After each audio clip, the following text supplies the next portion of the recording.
Satu kali ada seorang raja yang begitu kaya raya. Ia memiliki banyak sekali hamba dan pegawai yang ada di sekitarnya. Dia memiliki segala harta benda yang dia miliki banyak sekali, dan istananya pun besar.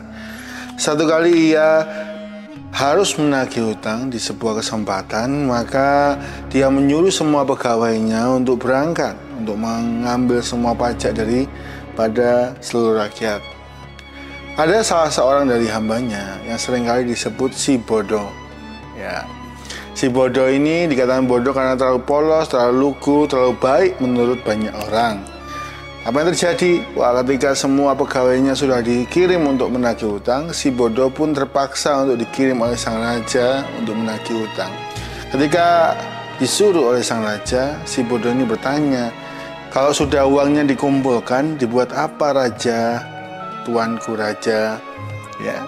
Lalu raja menjawab, kalau uangnya sudah terkumpul, tolong belikan aku sesuatu yang aku belum punya. Yang raja itu belum punya, katanya. Lalu si bodoh menjawab, baik tuanku raja. Nah, akhirnya dia berangkat di sebuah kampung, lalu dia menagih seluruh kampung itu untuk pajak dan hutang kepada raja. Maka dikumpulkan semua hutang itu. Lalu ketika semua sudah ditata di meja, si bodoh ini berpikir, oh iya, raja ini meminta aku membeli sesuatu untuk raja yang raja belum punya. Maka dia lakukan apa? Dia ambil semua uang itu lalu dibagikan kepada rakyat yang tadi dia tarik hutang, tarik pajak. Wah, semua rakyat itu bersukaria. Dan si bodoh ini berkata, semua itu dari raja. Ketika ia kembali ke istana melapor kepada raja bahwa dia sudah menarik semua uangnya dan membagikannya kembali, maka sang raja benar-benar berkata, kamu ini benar-benar bodoh. Wah ya. Selang beberapa tahun kemudian, terjadilah panglima raja yang paling kuat itu mengkudeta, sehingga raja harus pergi dari sana, dari istananya.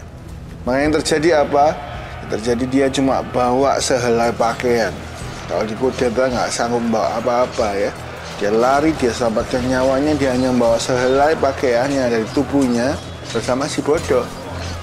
Ketika sampai di sebuah daerah, raja ini disambut, diberi makan, diberi tempat tinggal, disambut dengan sukacita, dan mereka berkata, silakan raja tinggal di sini sampai raja bisa menempati istana kembali.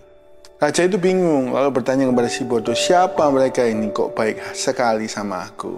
Lalu si bodoh menjawab, ya ini mereka yang aku tagih hutang, lalu aku berikan kembali. Karena menurut aku raja tidak punya kebaikan. Karena itu aku memberikan raja kebaikan hati.